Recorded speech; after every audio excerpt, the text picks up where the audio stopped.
bah il est 18 h chez moi, on va commencer. Tac. Salut les bricolos geeks, j'espère que vous allez bien, c'est le forgeron, votre ami, qui revient.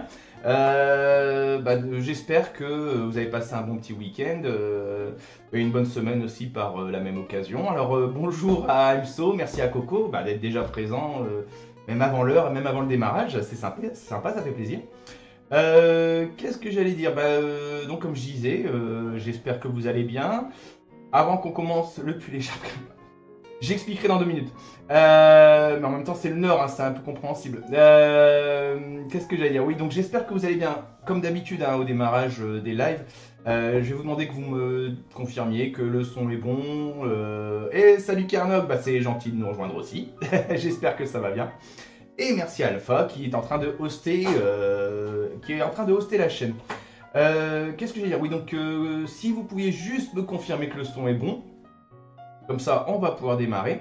Comme je disais, j'espère que vous avez passé une bonne semaine. Pour ma part, ça a été un peu compliqué parce que je me suis un peu coincé le bras. Alors je vous montre si vous voulez un peu d'exhibitionnisme. Voilà. Euh, du coup, niveau bricolage, ça a été un peu chaud. C'est pour ça aussi que j'ai pas pu assurer le bricolage de mercredi. Voilà, voilà, voilà. Donc, pour l'occasion, le son m'a l'air bien. Écoute, merci Carnox, c'est gentil. Et salut Alpha, donc merci de nous rejoindre. Donc comme je disais, en fait là je suis un petit peu coincé, donc niveau bricolage c'est un peu limite aujourd'hui. Donc ce que je me proposais, c'est que plutôt que d'annuler encore une fois un live, puis ça m'embête quoi, moi j'aime bien partager ça avec vous. Je me suis dit que j'allais faire un live un peu plus informatique. Faut couper le bras, bah ouais. Il n'y a plus que ça. Je vais essayer quand même un petit traitement juste avant. Merci Coco. Qu'est-ce que je veux dire? Donc oui, donc tenter un live un peu plus informatique pour vous montrer en fait les techniques que j'emploie pour préparer mes plans. Donc moi je vous l'ai déjà dit, hein, moi quand je fabrique par exemple en Mousseva, je tire des plans donc sur papier. Justement c'est des patrons que je vais venir découper dans la mousse, que je vais pouvoir former après enfin coller et former pour donner mon objet final. Donc pour l'occasion, je me suis dit quitte à jouer avec une main, on va jouer de la souris. Donc si ça vous intéresse, si ça vous tente, vous restez, sinon cassez-vous.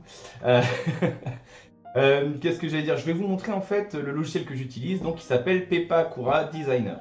Alors avant de... Ah, excellent Carnock. Écoute, parfait, parfait, parfait. Du BTD5. Alors je ne connais pas, je vois pas ce que c'est. Qu'est-ce que j'allais dire? Oui, donc avant de commencer, au niveau du logiciel, petit retour en fait sur la méthode qu'on appelle du papercraft. Peut-être que vous connaissez, peut-être pas, je vais faire un petit topo rapide. Qu'est-ce que c'est que le papercraft? En fait, vous avez sans doute déjà vu ça. Ce sont euh, des créations en volume faites de papier collé. Donc on découpe, il y a des languettes qu'on replie, qu'on colle ensemble et collé, comment dire, morceau par morceau, on arrive à un volume quoi. Et coucou Azrod, merci de passer faire coucou, c'est gentil. C'est le jeu de carnac, ça se joue qu'à la souris. Ah d'accord, bon voilà, ah d'accord, bon. C'est autre chose, moi au niveau jeu en ce moment, j'en joue qu'à un seul et c'est les Lego. Euh, Bref, donc le papercraft, qu'est-ce que c'est? C'est, comme je disais, une méthode qui permet de modéliser, enfin de créer, de fabriquer un objet en volume à partir de feuilles de papier. Donc si vous tapez un papercraft dans Google, on va le citer, vous trouverez donc des créations euh, de folie, parce qu'il y a des trucs assez simples façon cube. Le principe justement étant celui un peu que vous avez dû faire à l'école, c'est le cube déplié, hein, ça fait une croix et on rabat les bords, on les colle ensemble et vous avez un cube à la fin. Donc sur Google, on peut voir donc des exemples de papercraft. Ça va faire un petit bonhomme, un peu dans le style de mes mascottes d'ailleurs, un truc assez angulaire. Et selon les personnes et l'acharnement qu'elles ont pu mettre dedans dans la fabrication, on peut arriver à des trucs assez fous. J'ai vu des Goku, donc sans Goku de Dragon Ball, taille réelle, donc 1,60 m avec un détail de malade. On peut vraiment arriver sur des trucs de folie.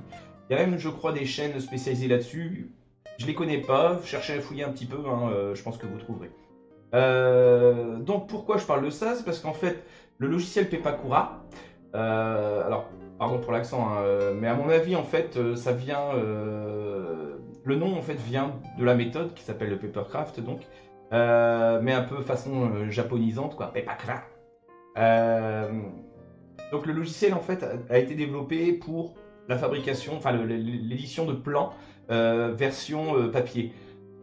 Ce qui est pratique, c'est que tant qu'on on garde en tête la problématique, le problème en fait du volume, enfin de l'épaisseur de la mousse Eva, on peut tout aussi bien appliquer en fait cette méthode-là, donc pour tirer des plans utiles pour le découpage de la mousse Eva. J'espère que je me suis fait bien comprendre. Je sais que c'était, je me suis bien fait comprendre. Je sais que c'était un peu plus chiant au niveau de l'explication, mais bon, c'est une méthode qui est assez intéressante, donc c'est un truc à connaître. Voilà. Donc, bah, je crois que je vais passer directement sur le logiciel. Hein. On va se faire, de toute façon, bah, ça sera une petite session, comme je disais. C'est vraiment un truc de découverte. Donc, comment. Genre, j'ai préparé une scène normalement. Voilà, c'est ici. Donc, bon, vous me dites hein, s'il y a un souci au niveau de l'affichage, j'essaye de. Bah, je découvre en même temps hein, l'affichage donc sur Twitch, enfin sur OBS, je découvre l'affichage de logiciels. Donc le Pepakura, donc bon moi j'utilise le designer, c'est-à-dire que il y a deux versions. Il y a une version gratuite, donc qui est le Pepakura Viewer, qui permet juste de visualiser les objets et éventuellement de tirer les plans. Et le Pepakura Designer qui lui permet de... C'est gentil Karnok, non, pas pro du tout. Je vais faire, encore une fois, c'est un live à l'arrache. Bref, le Pepakura Designer lui permet de bricoler un peu plus notre objet, donc je trouve ça un peu plus intéressant. Il permet surtout aussi c'est d'éditer la taille donc, de l'objet final. Donc ça c'est une chose assez intéressante. Le seul bémol, c'est que bah, le logiciel est payant. Donc, je me souviens plus du tarif, c'est pas exorbitant, mais c'est vrai que quelqu'un qui a envie de tirer pas mal de plans comme ça, sachant en plus, bon, je vais encore vous expliquer deux trois trucs à la fin, ça peut devenir une super option, quoi. Ça permet quand même de faire des trucs assez sympas. Bref, ceci étant, je vous ai fait donc le petit topo. L'exercice du jour, on va dire, en fait, c'est j'ai récupéré un objet donc sur internet. Ah, est-ce que je peux déjà tourner autour? Voilà. Vous pouvez voir en fait hein, que c'est une sorte de bouclier en forme de croix, on va dire. De croix, d'épée, enfin... Alors, il me semble que... Alors, je précise, hein, c'est un objet gratuit, trouvé gratuitement sur internet. Il me semble que ça vient de l'animé, manga, jeu, je ne sais quoi, là, Sword Art Online. Et c'est le bouclier d'un des méchants, je crois. Bon, peu importe, de toute façon, moi, c'est la forme qui me plaisait, c'est ça qui m'intéressait. Donc, voilou. Notre objet, donc, je l'ai importé dans le logiciel. Et donc, bah, ça me permet justement de visualiser, de tourner autour, en fait. Bah, grâce à deux choses, enfin, au niveau de la présentation du logiciel, j'ai deux fenêtres. Donc, j'ai la fenêtre, parce qu'on voit bien ma souris. Théoriquement, je sais pas, normalement, vous la voyez. Vous avez deux fenêtres. Donc, une fenêtre à gauche qui permet la visualisation de l'objet en 3D. Voilà, ça me permet de tourner, ça me permet d'avancer, de me rapprocher, de me reculer. Voilà. Et ça me permet de me déplacer aussi, hein, si je zoome un peu trop près mais que je veux voir en dessous. Ah bah merci Hamso. Voilà, bouclier, cliff. Merci Karnok. Bon, Hamso connaît bien, donc au besoin, hein, si vous avez besoin d'infos sur le personnage, je pense que vous pouvez demander. Bref, donc une fenêtre visualisation sur la gauche donc, qui permet de voir l'objet en 3D. Et la fenêtre sur la droite, qu'on va voir tout de suite après, qui va nous servir en fait à visualiser le dépliage donc, de notre objet. En gros, le principe, je vais essayer de faire clair, vous voyez bien que la forme est un peu incurvée, enfin elle est en 3D vraiment. Hein, on va essayer d'aplatir tout ça pour dire de pouvoir avoir voilà, un dépliage de notre objet. Non, ne demandez pas. Ah bon, bah désolé alors. Bref, j'ai donc importé mon objet dans mon logiciel. Pardon. Et la première étape, en fait, ça va être de faire un dépliage automatique. On va ensuite travailler. Donc un dépliage automatique, pour ça, en fait, c'est tout simple. Il suffit... est-ce qu'on voit bien au niveau de ma page, je crois que j'ai un peu... Hop là. Ah, désolé, je bouge. Voilà. Histoire d'avoir une bonne visualisation. Donc, pour faire mon dépliage, comme je disais automatique, je vais aller cliquer ici en fait sur le menu Unfold. Voilà. En gros, le logiciel va lui-même analyser l'objet et il va proposer un premier dépliage, donc pièce par pièce. Alors, pour ceux qui connaissent un peu, c'est quasiment des polygones presque solo, presque uniques. Donc, sachant qu'un objet 3D, quel qu'il soit, est constitué de polygones. Je ne vais pas vous faire un cours de 3D, éventuellement ça pourrait être marrant peut-être par la suite un jour de faire une petite démo en 3D, mais là on se concentre sur Pepakura. Simplement donc que l'objet, de toute façon vous le voyez aussi sur votre écran, il est constitué donc d'une suite de polygones. Un polygone, qu'est-ce que c'est? C'est une face, c'est un rectangle, un triangle, enfin une forme simple, et donc la suite côte à côte dans un espace donc, permet de donner les formes en question. Que je suis. Voilà. Donc, et voilà, on sort les canettes dehors. Bref, le logiciel a donc... les polygones, c'est tout. Voilà, exactement, Carnot, t'as tout compris. Le logiciel a donc fait un dépliage par lui-même, automatique. Bon, je vous le dis tout de suite, hein, il est tout crave. Hein. Voilà, on va essayer de faire mieux quand même par nous-mêmes. Je vais juste vous montrer, donc, comme je disais, là... Grosso modo, la surface qui nous montre... je suis peut-être passé. La surface qu'il nous montre, c'est l'équivalent d'une feuille A4. Parce que dans les réglages, c'est automatique, c'est comme ça. Enfin, ça a été réglé comme ça. Il nous prépare déjà... Il donne un aperçu au niveau de la pression, ce que ça va donner sur une feuille A4. Donc je vais me rapprocher un petit peu. Donc voilà, dans ce sens-là, c'est mieux. Et donc, ça me permet en fait de voir tous les polygones, justement, tous les objets que je vais avoir à couper, à découper. Et à coller les uns après les autres. Les uns après les autres. À côté de l'autre. Non, ça marche pas non plus. Bon, bref. Je vais devoir coller ensemble pour pouvoir avoir mon objet. Bon. Là, je vous laisse imaginer si donc mon grand rectangle représente une feuille A4, je vais me retrouver avec un objet tout petit. On va regarder comment changer l'échelle, comment prévoir donc un objet bien plus grand. Mais avant ça, donc, petite présentation rapide d'une des options du logiciel qui est quand même assez pratique, surtout pour le Papercraft, donc version papier. C'est... Alors, vu comme ça, je vois pas comment les assembler pour l'objet. Ouais, alors justement, c'est un petit peu compliqué, c'est pour ça que... Non, désolé, c'est les charts qui me gênent. C'est pour ça que je fais une petite présentation.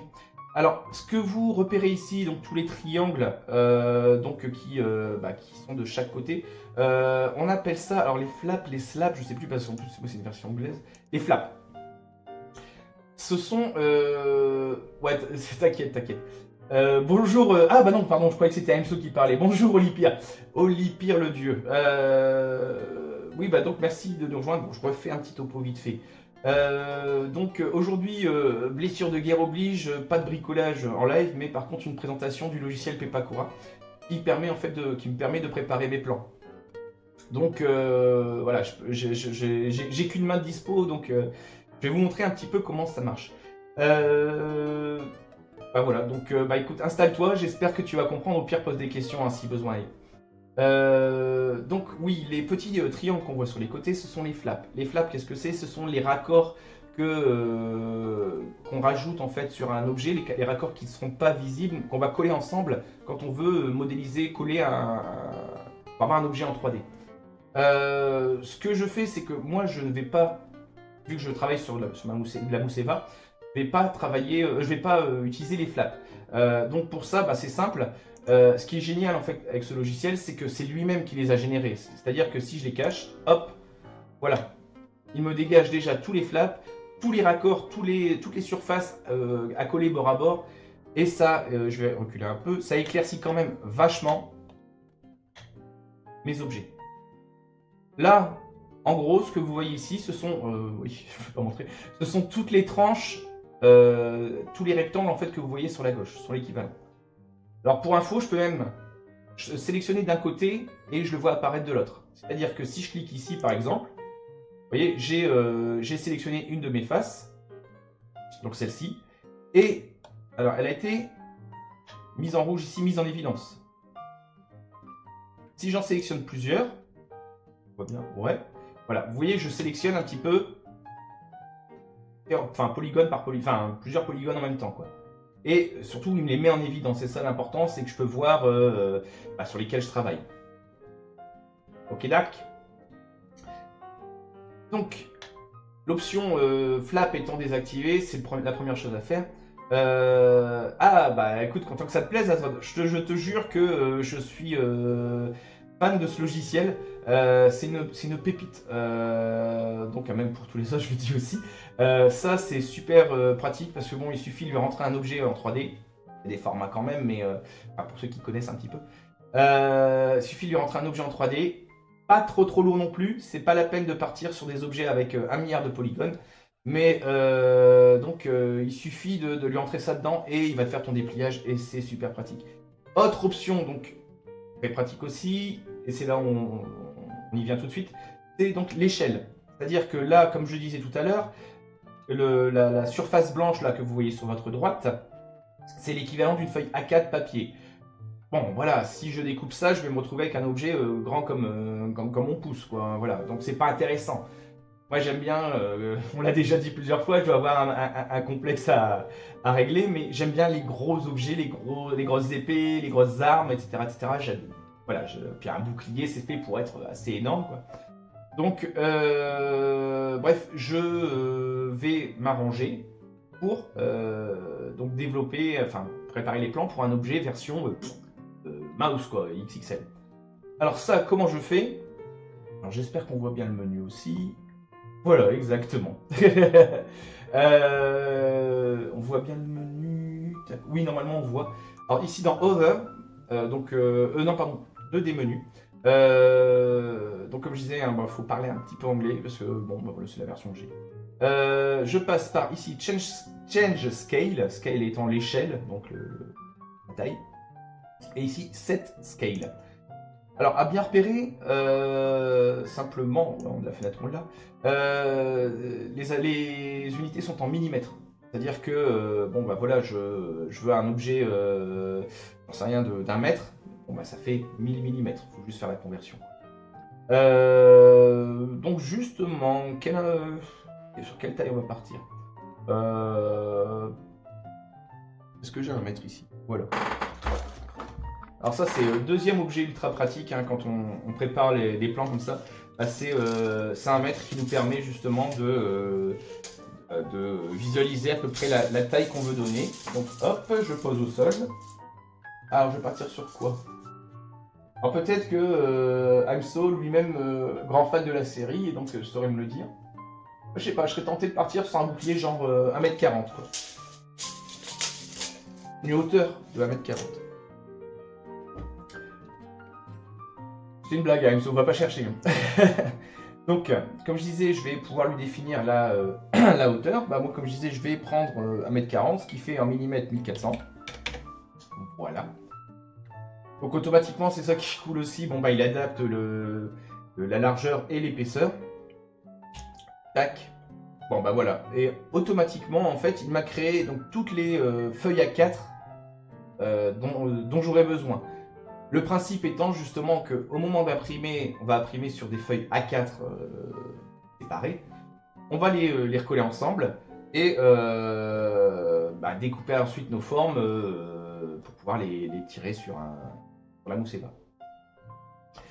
Donc vous voyez, bon, j'approche un petit peu. Ça fait un paquet de feuilles A4. Surtout qu'il y a beaucoup de vide, hein, donc ça ferait l'équivalent de j'en sais rien. Est-ce qu'il me dit, tiens.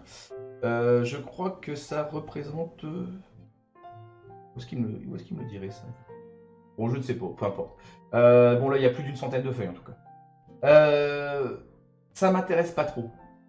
Pourquoi? Parce que bon bah voilà, je préfère organiser mon objet. Là, je me retrouve avec 200 pièces pour les nommer, pour les, enfin les identifier, et les nommer, ça va être une, bah, peut-être bien Carnock. Voilà, je sais pas, j'ai pas le compte et bah limite je m'en fous parce qu'au final on va le retravailler un petit peu. Donc oui, je disais là je me retrouve avec 500 pièces. S'il faut que je les identifie une par une pour pouvoir dire là je mets la A1, là la B2 et puis ça ressemble à un toucher coulé de malade. Donc bon, on va pas partir là-dessus. On va retravailler un petit peu notre objet. C'est-à-dire que bah voilà toutes ces pièces là qui sont qui semblent un peu séparées. Attends, je que cette ligne là. Vous voyez, bon c'est des lignes.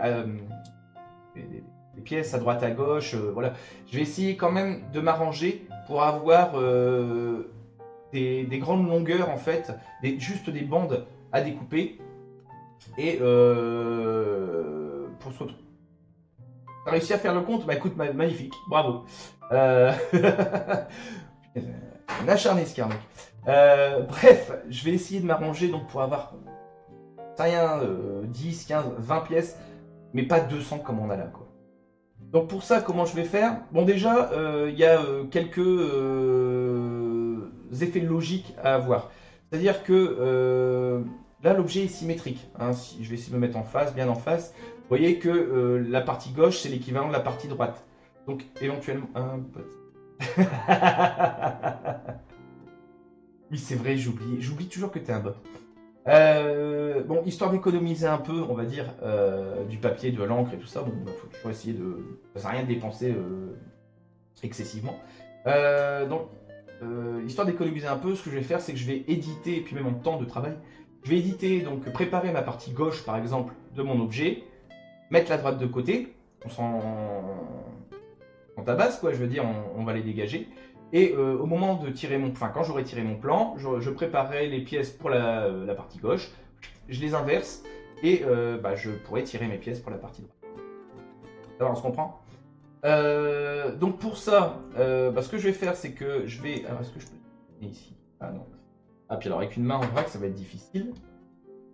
Ce que je vais faire, c'est que je vais... Donc avec Shift, hein, je vais venir cliquer, sélectionner une par une, donc toutes les pièces dont je ne vais pas avoir besoin. Hop.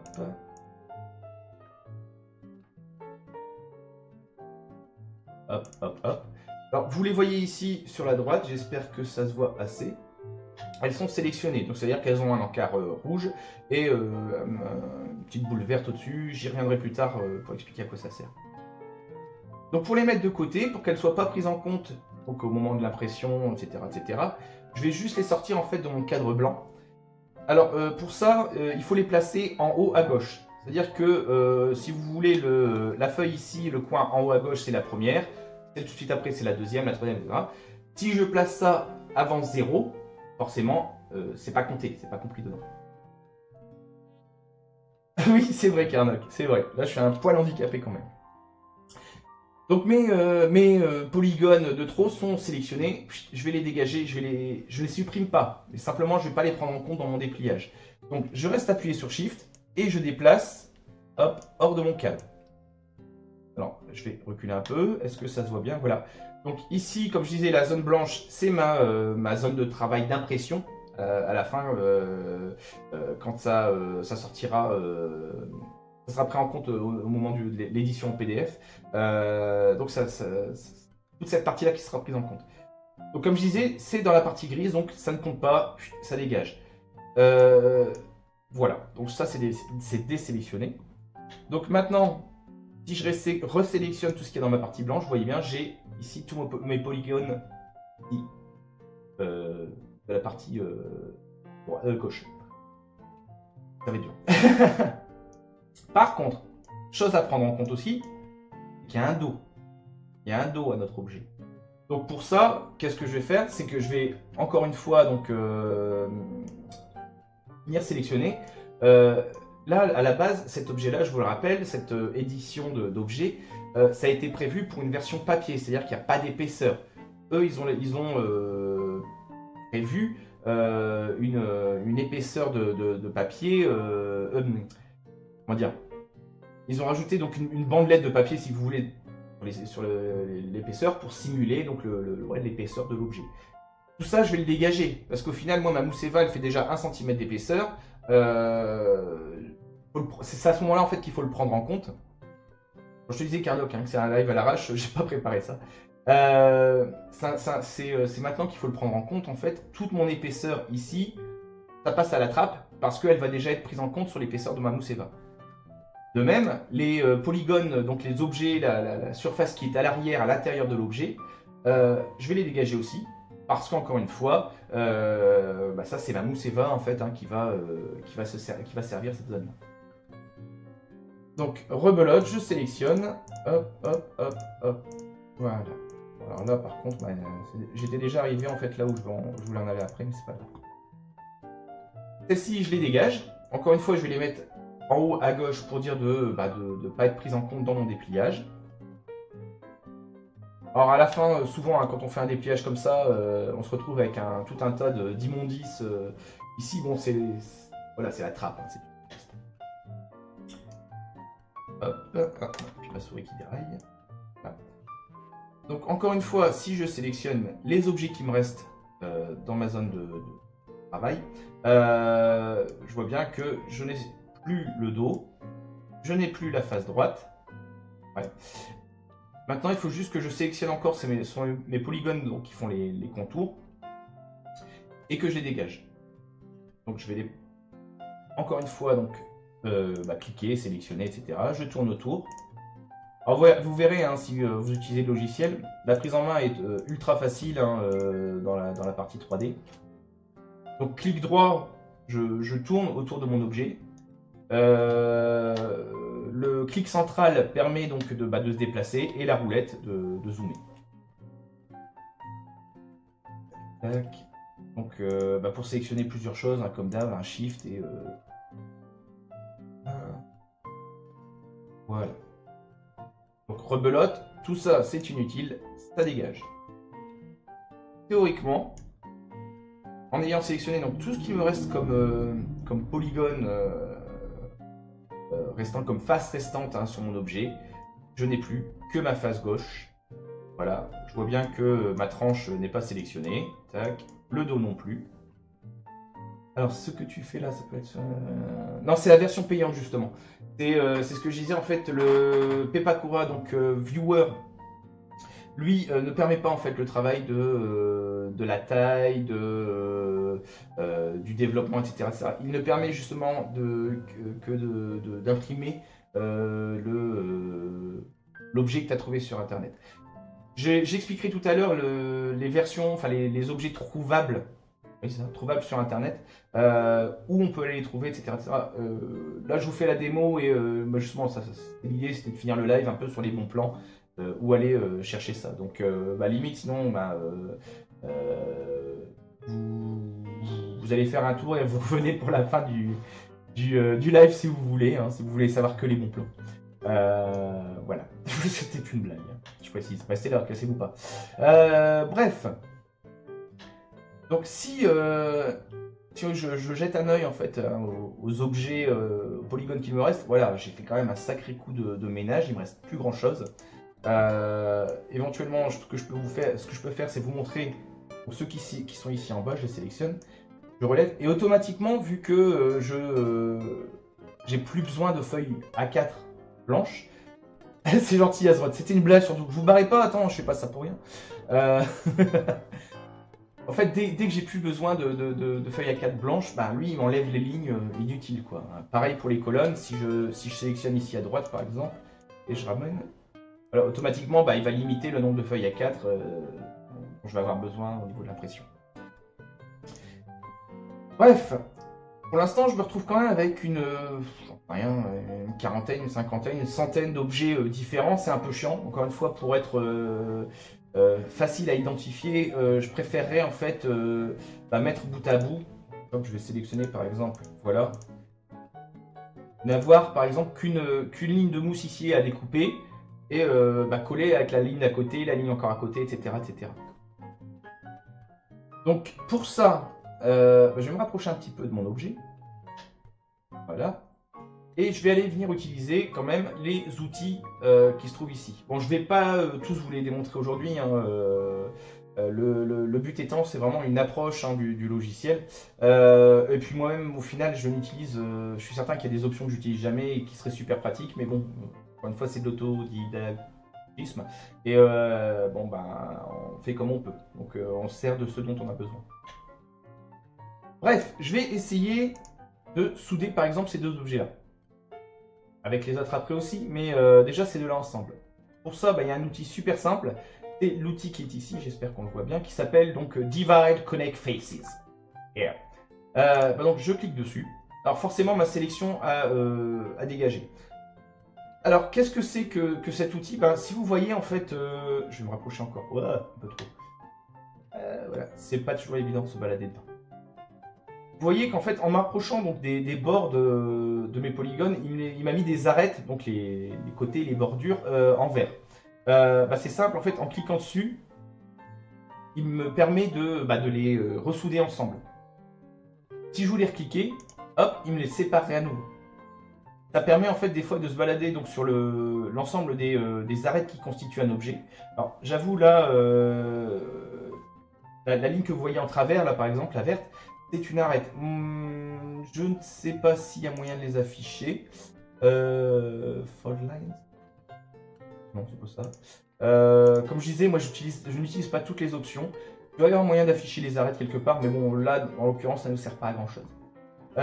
Donc, comme je disais, ça permet en fait cet outil-là de découper, de gérer en fait le découpage de notre objet. Donc, qu'est-ce que je vais faire?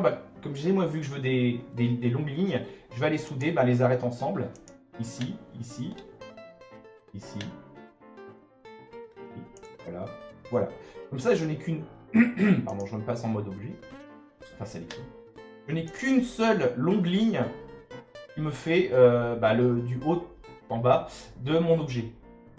Si on regarde ici sur la droite, donc dans ma zone dépliage, voilà, je n'ai qu'un seul objet, alors, le longiligne, qui me permet justement de sélectionner. Enfin, je n'ai qu'un seul objet à sélectionner, quoi. Et par la suite à découper, à reporter sur la mousse. Enfin voilà, ça devient plus pratique. Au lieu d'avoir combien 7-8 objets à la suite, j'en ai qu'un seul à découper. Gain de temps. Donc rebelote, je vais sélectionner, enfin je vais aller souder les pièces ici.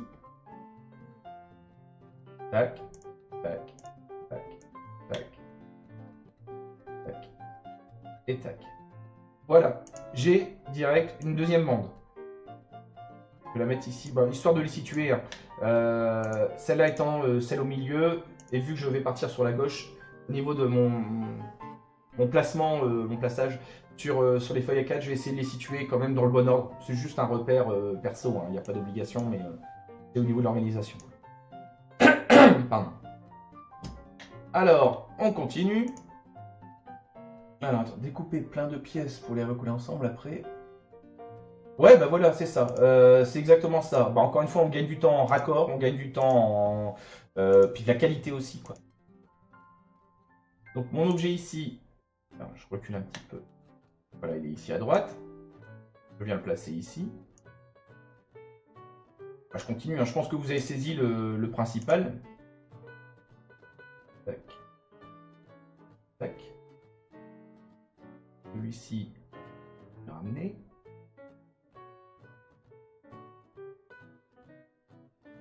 Tac.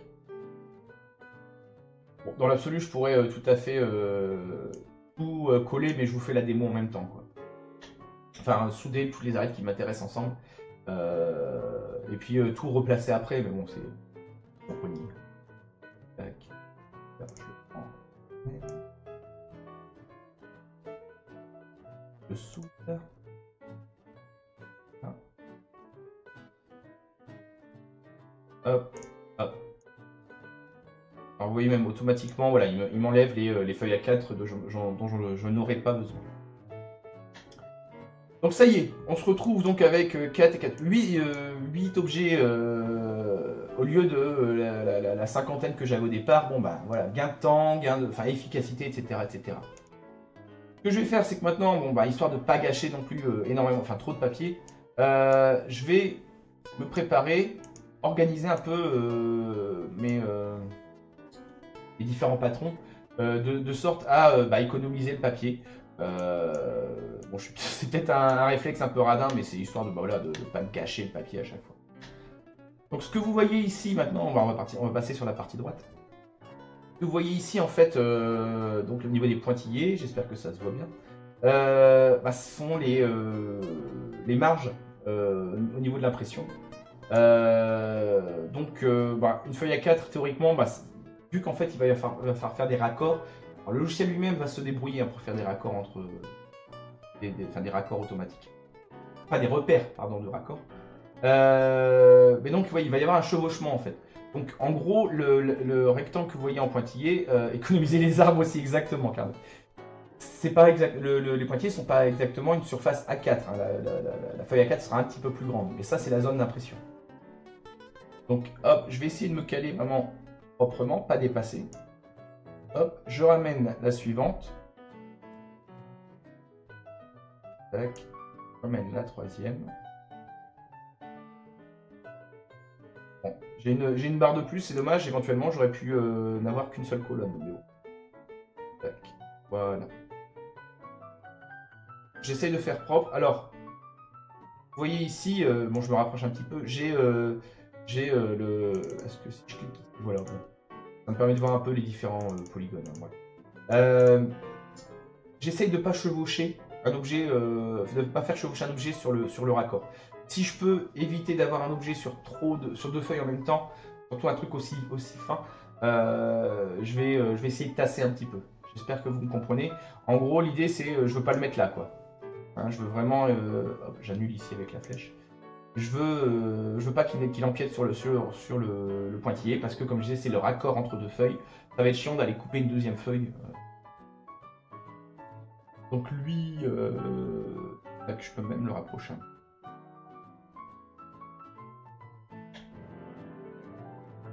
Voilà. Au niveau... ouais, exactement, aussi, c'est vrai. Toujours essayer de faire un truc...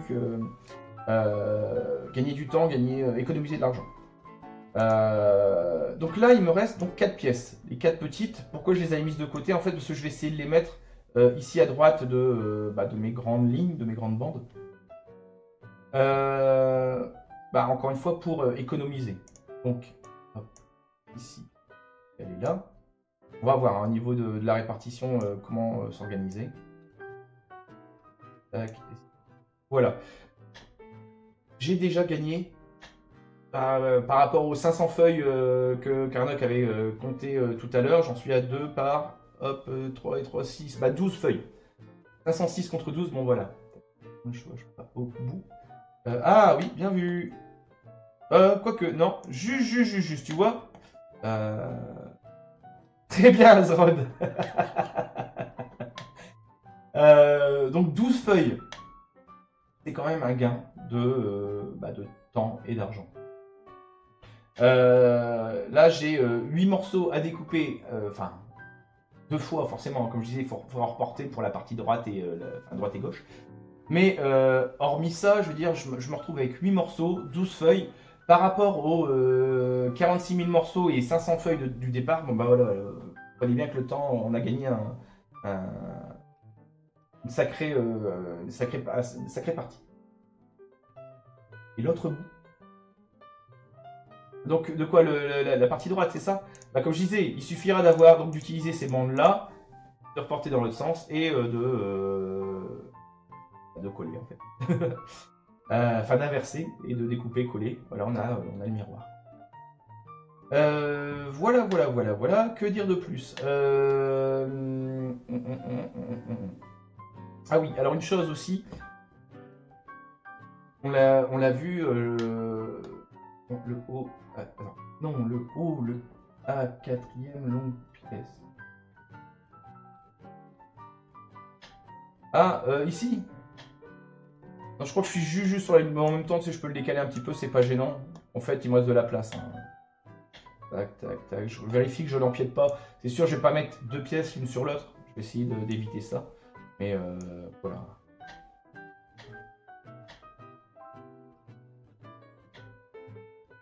Alors une chose qu'il faut prendre en compte aussi, c'est que moi la mousse Eva dont je dispose, j'en ai pas ici. Ah si, à côté. Enfin la mousse Eva donc, que j'achète, ce sont des carrés de mousse. C'est-à-dire que je vais chercher à côté. J'arrive.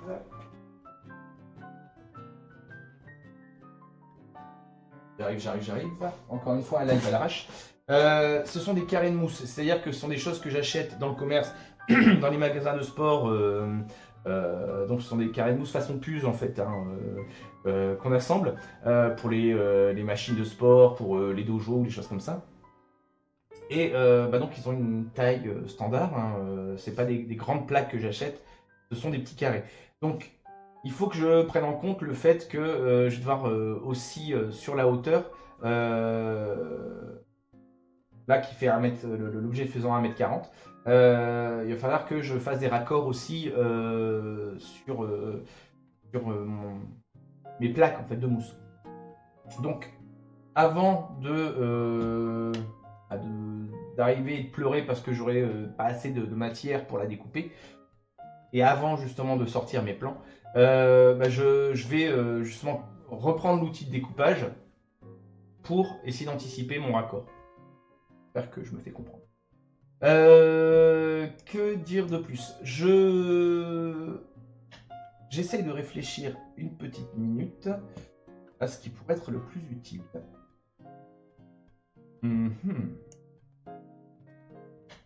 Alors justement, moi je suis allé chercher, bon ça c'est, on voit à peu près, oui.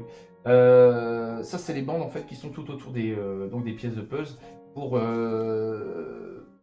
cacher les extrémités. Vu qu'elle fait la même taille, je vais me repérer à ça. Donc il faut que je prenne en compte que hop, ma mousse Eva fait une longueur de, allez on va dire quoi? Allez, 58 cm. Donc, bien sûr, j'arriverai pas à découper 1m40 dans 58 cm. Hein. Je vois pas dans n'importe quel sens, ça passerait pas. Donc, pour ça, je réfléchis un petit peu. Oui, je pense que ce que je vais faire, c'est que je vais partir sur... Allez, on va dire 3 pièces peut-être.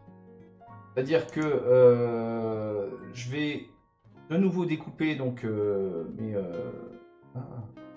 mettez pas. Ah, bien. Je vais découper donc les 4 bandes que j'ai faites. Je vais faire plus de morceaux. C'est dommage, mais je suis obligé. Pour dire de pouvoir donc faire des raccords propres et tous au même endroit. Quoi. Donc, retour sur mes bandes ici. Enfin, je crois que je vais simplement... C'est un peu dommage, en même temps c'était l'occasion de faire la démo. Mais je vais respecter un peu toute la partie, toute la découpe ici. Enfin, celle qu'on voit encore sur la partie droite. Donc au niveau de la découpe originelle. Tac. Donc si je coupe là, là, là, là. Là. Et à mon avis, je vais faire ici. Donc automatiquement, vous voyez que les coupes que je fais dans la partie gauche, enfin dans la partie 3D, sont reportées automatiquement aussi sur la partie dépliage. Donc ça, c'est quand même pratique aussi. Donc je me retrouve, donc avec un petit peu plus de morceaux. C'est dommage, c'est comme ça. Moi, j'ai pas de mousse d'1 m 40, enfin voire plus de long, donc automatiquement, je suis obligé de prendre en compte ça. Donc, je vais juste les replacer un petit peu et on va devoir réfléchir un petit peu aussi au travail après. Je reviens tout de suite. Hop, je passe.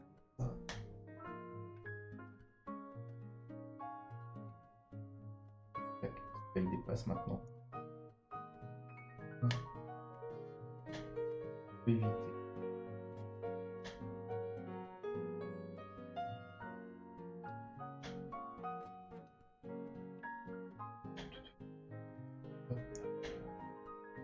Encore une fois, j'essaie de pas pas faire chevaucher trop de papier, trop de feuilles de papier en même temps. On nous dit. Non, faut réfléchir. Ouais, bah c'est le problème du bricolage, hein, Carnot, je suis désolé, mais ça on n'y coupe pas. Ah, attention là par contre, empiète. Ah, voilà. Oui, il faut réfléchir à un moment pour dire de ne pas gâcher la matière, de ne pas tomber voilà, dans un raccord bidon. Désolé. Bah, c'est peut-être l'occasion aussi de vous montrer justement cette petite boule verte là. Approchant. Euh... bon bah adieu.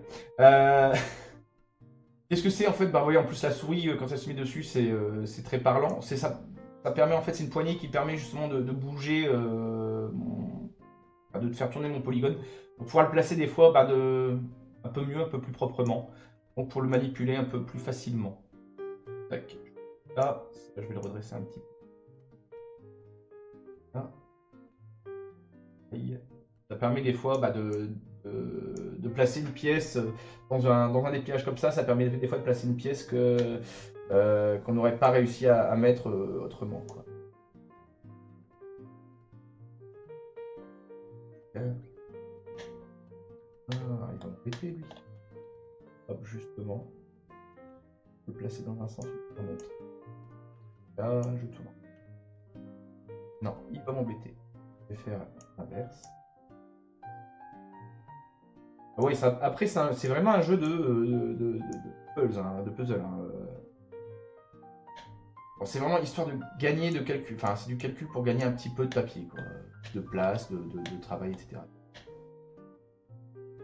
Donc voilà, on est toujours sur une douzaine de feuilles.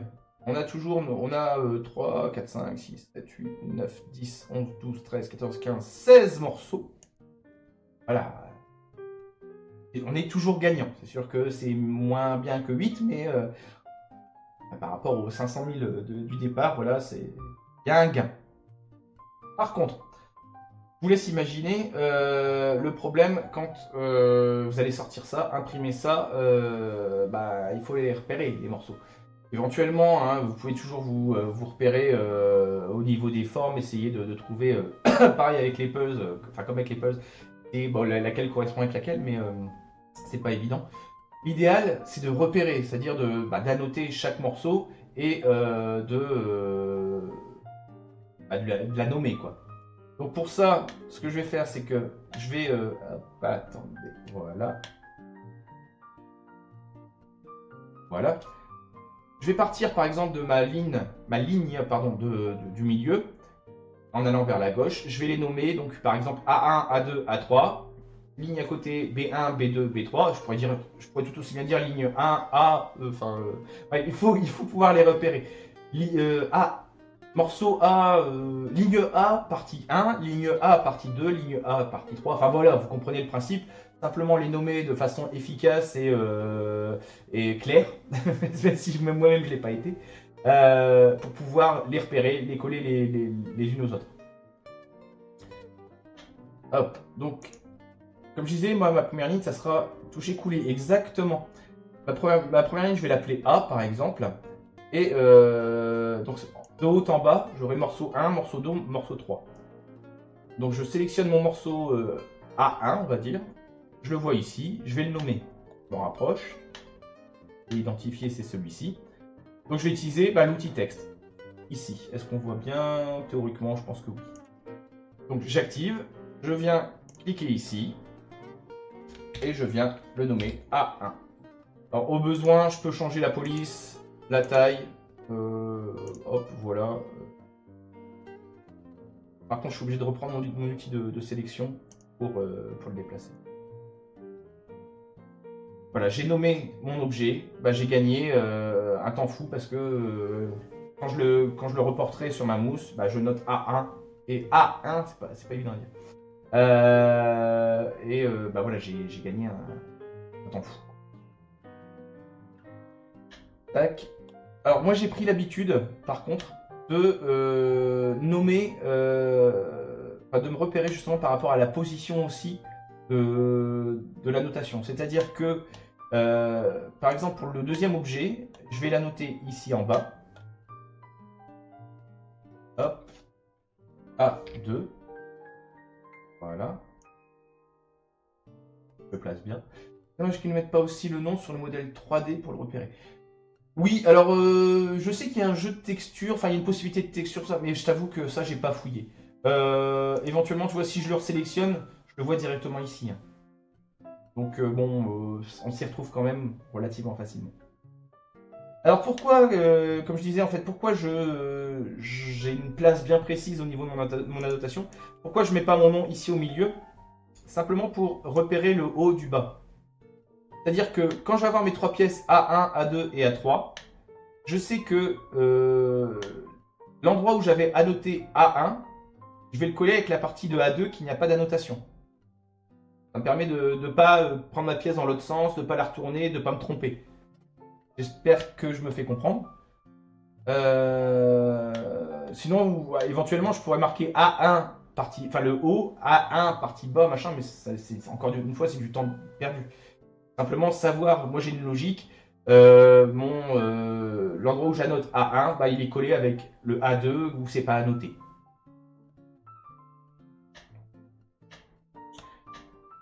Donc là, pareil pour A2, il sera collé avec la partie de A3 qui n'est pas annotée.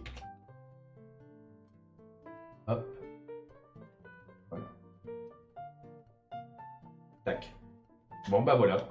Les annotations sont faites. J'ai gagné quoi. Je n'ai plus qu'à répéter la méthode. Comme ça me permettra par la suite de savoir, bah, une fois que j'aurai découpé mes patrons et de les y reporter, de me retrouver dans mes pièces, dans mes 16 pièces. J'ai dit que donc hop, je vais m'occuper de la partie B maintenant. Ah, salut Alpha, bah ah dommage. Bah écoute, bah, c'est gentil de revenir. Bah écoute, s'il y a une question ou quelque chose, n'hésite pas. Euh, Alors, pour rappel, hein, tout à l'heure, au niveau du plaçage, plaçage, je sais plus. Bref, j'avais échangé mes formes, donc forcément, je suis obligé de me repérer, hein. Donc ma ligne A, elle est faite, ma ligne B, le morceau B2, il est ici. Voilà.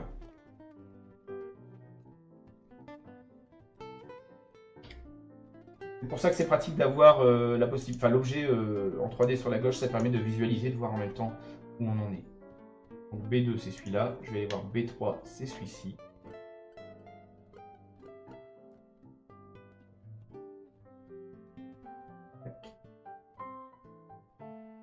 Voilà, voilà. Bah, parfait, Azroth va devenir conseiller aussi sur la forge. Oui, mais enfin bon, je crois. Attends. C'est CTRL V. Ah bah non. Alors je crois, oui, normalement, si je fais un clic droit directement sur ma zone de texte, je peux le dupliquer. Mais le problème c'est que... Ah bah si, je peux le sélectionner en même temps. Bon bah j'ai rien dit, Voilà, bah une astuce en plus. Bah, tu en as à découvrir.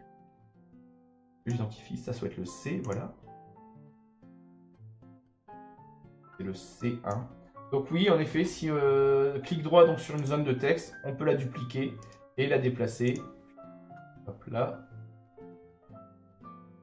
Et en recliquant avec le bouton gauche dessus, on édite la zone de texte. Et...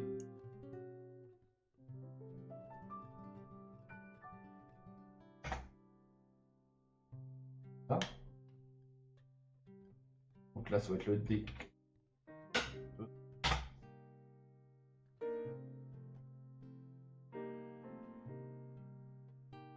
En fait, ça revient au même, hein. Au final, tu dupliques, tu le déplaces, et tu dois le rééditer, donc sans retaper. Ouais, après, merde, pardon, désolé, j'ai dit un gros mot. Après, les zones de texte permet aussi de marquer bien plus que D2 ou des choses comme ça. Donc, je peux comprendre aussi que si tu as un gros pavé à mettre dedans, pourquoi pas. Tu peux vouloir dupliquer.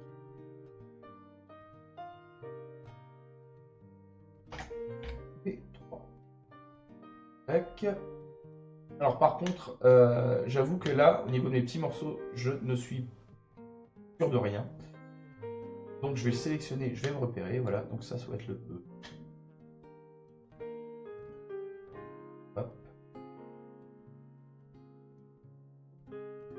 Ouais, ok. E. Donc voilà, E c'est celui-là. Ça c'est le F. Voilà. Je vais le redresser peut-être un poil.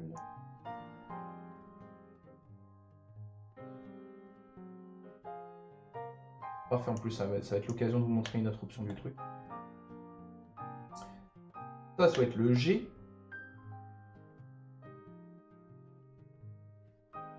Hop.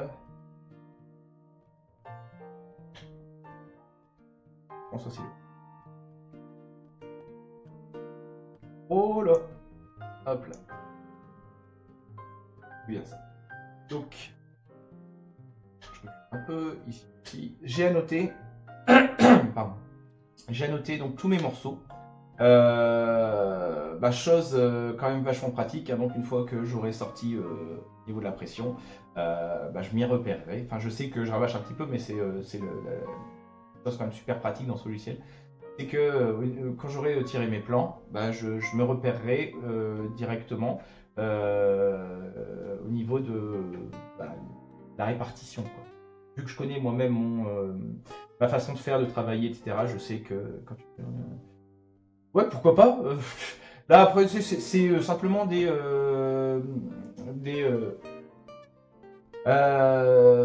astuces que tu développes toi-même. C'est ta façon de faire. Des fois, je suis sur des gros objets. Par exemple, un personnage. Voilà, au lieu d'appeler ça A1, A2, A3, j'ai appelé ça tête A1, tête A2, etc. Après, il y a ventre A1, ventre A2. Bref.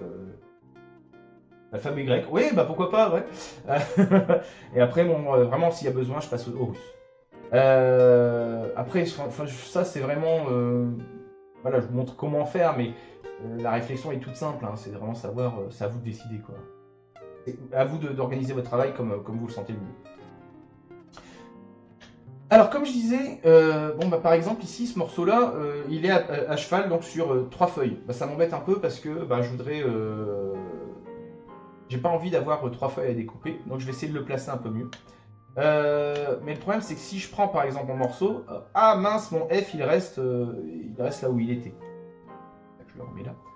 Donc, qu'est-ce que je vais faire? Il y a, comme dans, je ne sais plus quel autre logiciel, mais il y a plein de logiciels qui font ça. On va grouper en fait le nom et la bande en elle-même en fait. Ouais, chacun fait comme il sent, exactement. Donc, qu'est-ce que je vais faire? Je vais les sélectionner tous les deux. Clic droit, grouping, yeah. Alors il y a un raccourci, c'est CTRL-G pour grouper, c'est-à-dire que j'active, maintenant je désélectionne, et si je sélectionne, automatiquement je reprends le F avec.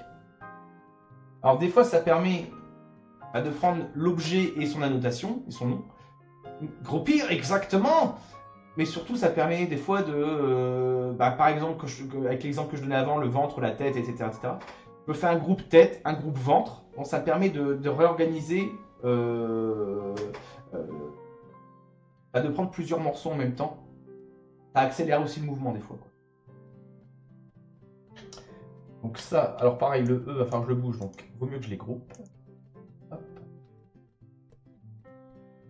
Bon, éventuellement, hein, j'aurais pu sélectionner simplement les deux et les déplacer. Là, c'était l'occasion de vous montrer aussi la répartition, enfin le regroupement, on va dire. Tac. Le G, donc, hop, CTRL G, hein, je rappelle, hein, c'est le raccourci clavier. Ça passera pas. Ici à cheval. Et le H. Hop. Ah non, j'ai pas réussi. Alors.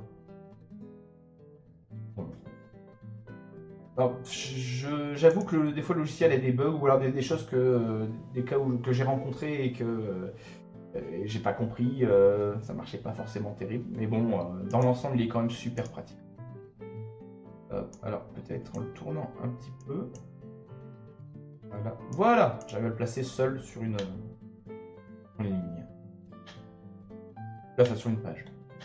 Tac, tac, tac. Bon, voilà, j'ai fait mon dépliage, hein, j'ai fini le boulot. L'idée étant maintenant de le sortir, de l'imprimer et de faire les raccords, quoi. ce que je vous propose, c'est que vu qu'il est 19h, je vais marquer une petite pause rapidement. J'en ai pas pour longtemps, hein, je vais faire fi ça. Monte Détroit un peu pour. Détroit, alors qu'est-ce qu'il me dit? Ah, joli! Eh ben franchement, Carnot, magnifique, t'as déjà le réflexe. Bah écoute, bravo. J'ai pas remarqué, mais exactement. Je remonte un petit peu la partie de Détroit. Joli! Écoute, je m'incline, belle remarque. Merci Coco. Alors comme je disais, oui, je vais marquer une petite pause rapidement. Celle-là, je vais juste l'écarter un petit peu. Voilà. Vu que j'ai la place, hein, c'est pour dire de ne pas coller les objets ensemble. Donc oui, je vais marquer une pause rapidement. Allez, de 5 minutes. Je vais boire un petit café vite fait et puis je reviens. Et bon, on finalisera avec ça et puis je vous expliquerai aussi vite fait les bons plans d'internet. Et puis on terminera dans pas longtemps parce que comme je disais, ça sera un live assez court en fait hein, aujourd'hui. Donc par contre, je ne vois pas grand chose sur mon OBS. Donc hop, je vais voir comment ça va faire le. Bah parfait, Carnock va commencer le dîner. Bah oui, bah dans 5 minutes je reviens. Merci, à tout de suite.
Bon, voilà, voilà, c'était une pause rapide.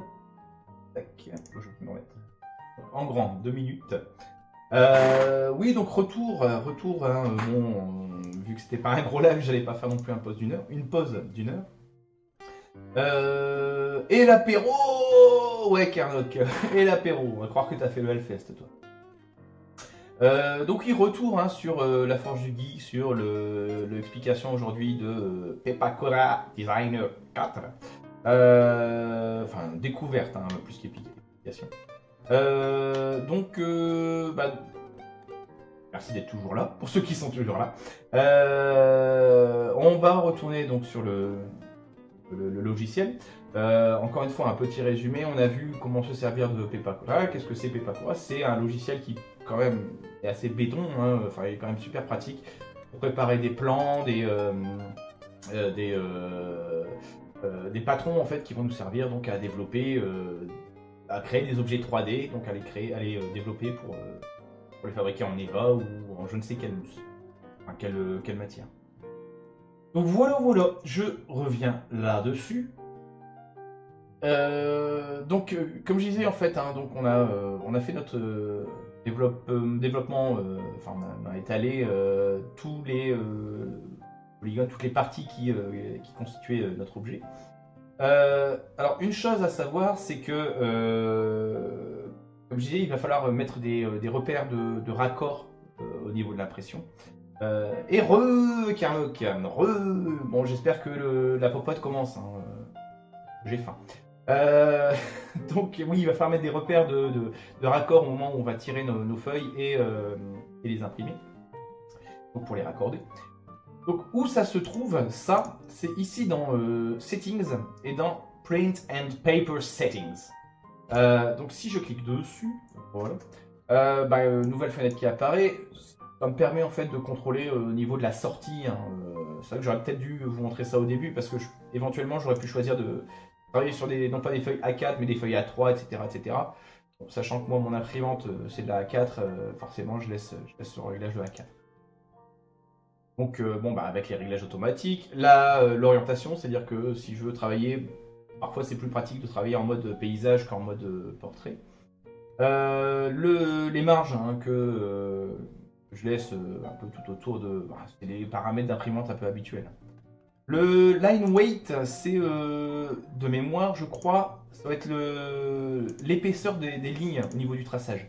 C'est-à-dire que voilà, les formes qui vont être imprimées vont avoir l'épaisseur. Donc c'est là que ça se contrôle. Quoi. Bon, le reste, j'avoue, je m'en sors pas. Print lines clearly, smoothly. Bon, peut-être par rapport au niveau de la vitesse de calcul, je sais pas. Je m'en sers pas trop. Donc ici, print page number. Bon bah voilà, avec imprimer le numéro de page. On je le laisse, c'est toujours pratique. Par contre ça, print alignment marks for multiple pages. Voilà. Dans la langue de Kim Kardashian, je sais pas le dire, mais bref, ce sont les repères de raccord justement. Donc je coche et je valide. Il me permet normalement maintenant, ici dans File, voilà ici, de print to PDF. Donc d'exporter le truc en PDF directement. Voilà, je vais mettre ici. Oui, j'avais déjà fait un test. Et je vais aller le chercher. Une petite seconde. Le voilà. Ici. Tac. Le PDF donc, qui a été généré, comme vous le voyez, hein, contient donc toutes nos formes, nos annotations, un numéro de page, ce qui peut être pratique pour la répartition aussi. Si vous êtes maladroit et que vous faites tomber l'ensemble de vos pages imprimées, c'est toujours pratique de pouvoir les retrouver, les organiser. Et puis surtout donc ces fameuses croix, j'espère qu'on voit bien, ces fameuses croix qui ne servent pas à rien parce qu'en fait ça va être les repères de raccord. C'est-à-dire que quand vous allez imprimer, vous allez faire concorder donc par exemple cette croix là. Bon, c'est pas exactement ces deux feuilles là sont à droite à gauche, mais Je mets les lignes. Oui, c'est ça. Oui, exactement. Donc, ligne 1, colonne 1. Alors, par exemple ici. Ligne 1, colonne 2. Tac. Ligne 2, colonne 1, etc. etc. Donc, c'est quand même assez pratique pour se repérer, en effet. Donc, comme je disais, en fait, le principe, ça va être de faire accorder donc, ces croix-là avec la croix de la feuille d'après. Voilà, c'est aussi simple que ça. Donc vous faites tomber pile poil comme il faut, un bout de scotch, et puis donc vous avez des plans qui peuvent faire voilà, 40 mètres de haut, peu importe quoi. Ça devient assez pratique. Quoi. Voilà, voilà, voilà. Je pense que j'ai fait le tour pour une présentation, hein, je précise, hein, voilà, c'est... Bon, je vous montre un peu l'ensemble, là. On a bien 12 pages. Tac, tac, tac, tac, tac. Pour une présentation de Pepakura Designer, le 4. Je trouve ça assez sympa comme logiciel. Enfin, il est même béton, il est plus que sympa, quoi. C'est une brute. Tu vas au boulot sur l'imprimante. Ah bah ouais, mais bon, tout le monde n'a pas la chance d'avoir l'imprimante A0 du boulot. Et puis bon, bah même un jour, l'imprimante A0 ne sera pas suffisante parce que tu auras voulu faire une arme, une créature, peu importe, encore plus grande. Mais bon, t'as du bol. Voilà, voilà. Donc ça pour la présentation de Pepakura Designer. Alors bon, j'ai pas sauvegardé parce que bon, j'ai pensé à le faire de temps en temps. Moi, c'était juste une démo, hein, je m'en fous un petit peu de ce sujet. Donc, je repasse en mode discussion rapidement, comme ça, à côté. Je me prépare ça. Voilà pour donc cette présentation de Pepakura Designer. Je vais faire un petit topo, un petit retour en fait hein, sur la méthode. Le papercraft donc que j'ai expliqué en début de live, c'est une méthode béton pour trouver des objets, pour fabriquer des objets donc assez compliqués et avoir des trucs assez sympas. Toujours avec la mousse. Hein. Enfin, là-bas, comme je répète, c'était du papier, mais on peut l'appliquer sur la mousse. Toujours prendre en compte, bien sûr, c'est l'épaisseur de la mousse. Ça, c'est un truc qu'il faut garder en coin, mais au bout de 2-3 créations, vous finissez par avoir le réflexe. Ce qui est bien aussi avec le papercraft, c'est qu'il y a une mine d'objets gratuits sur Internet disponibles. C'est des trucs de fou.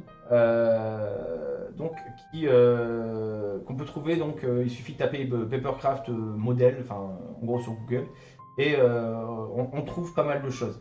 Moi, en l'occurrence, il y a un site où j'aime bien aller de temps en temps, c'est le site Papercraft Square.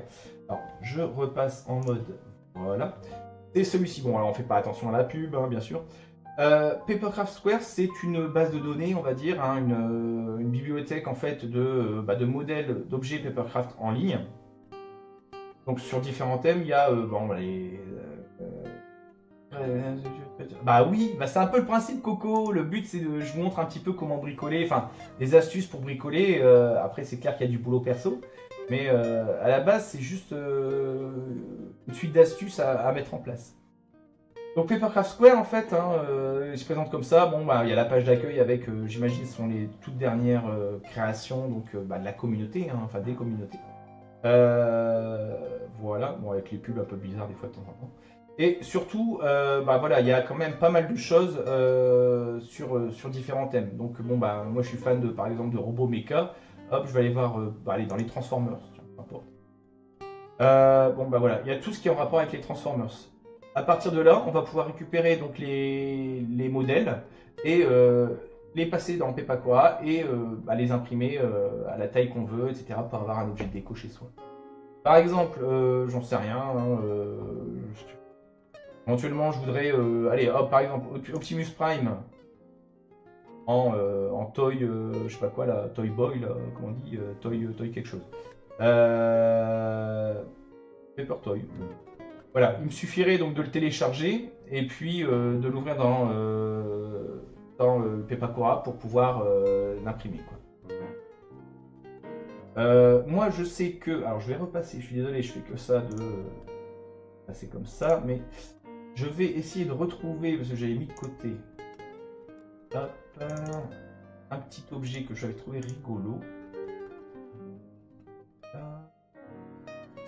Bon, faut me donner une petite seconde. Là. C'est ça. Ah non, c'est pas. Hop.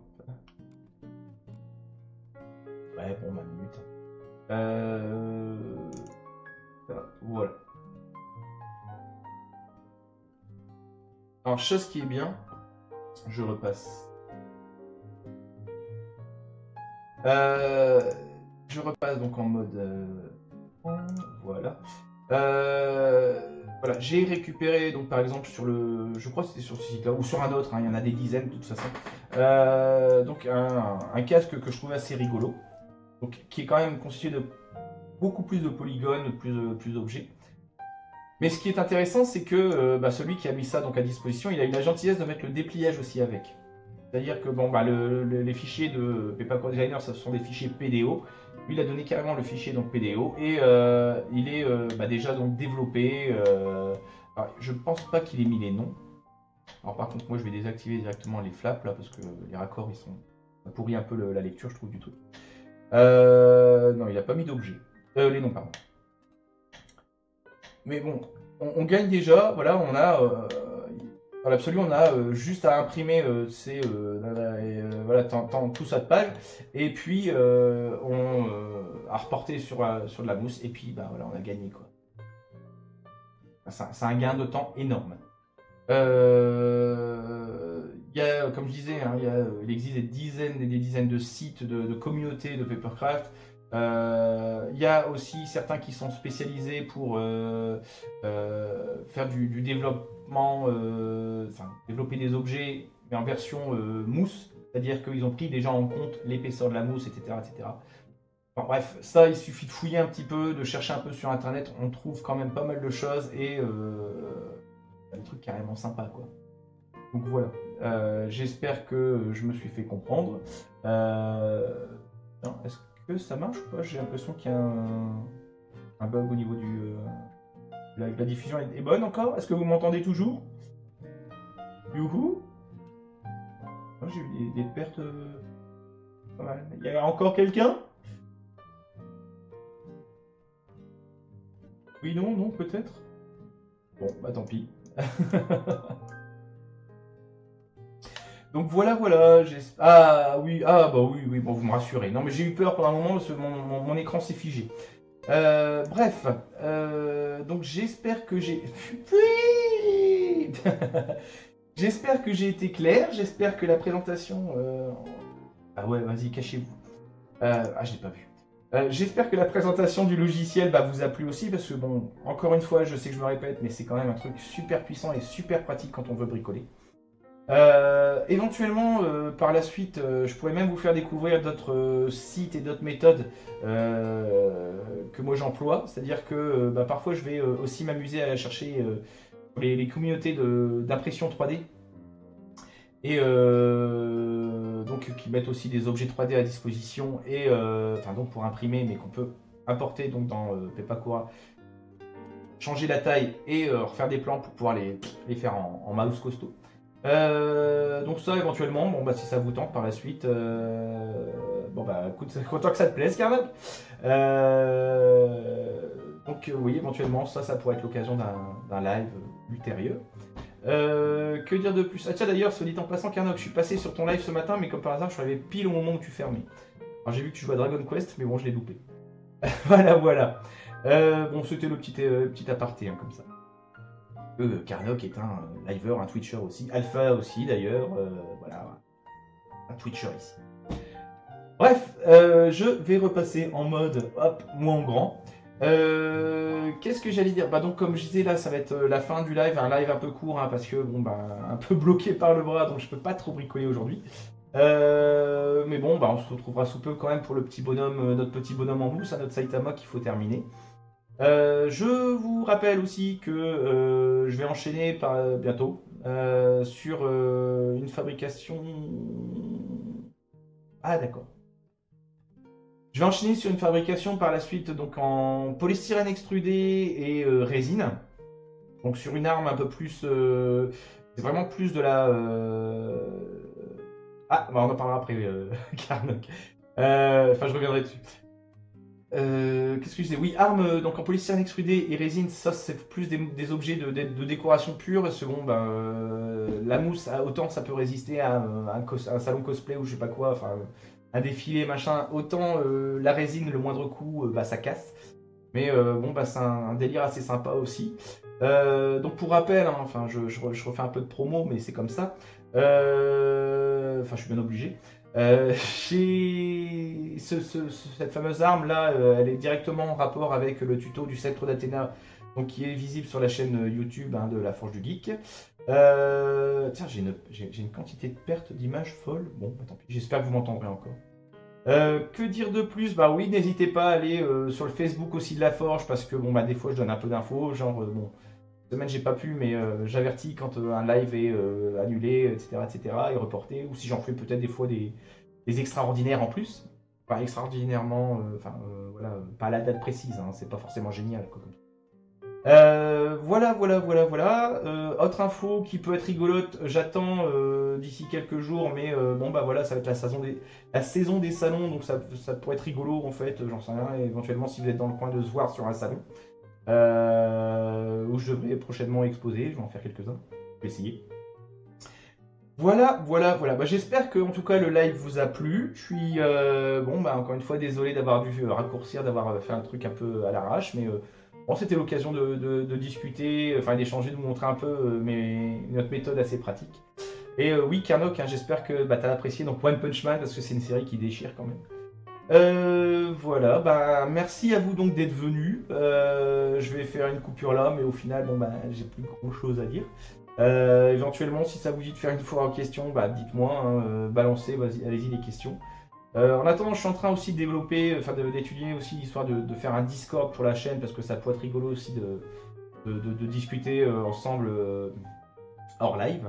Voilà. Bon, bah. C'est heureux que ça t'ait plu, Coco. Bah voilà, bah, j'espère que vous passerez une bonne fin de dimanche. Voilà, passez une bonne soirée. Bon courage pour la reprise demain. Voilà, exactement, Alpha, des bisous, c'est ça.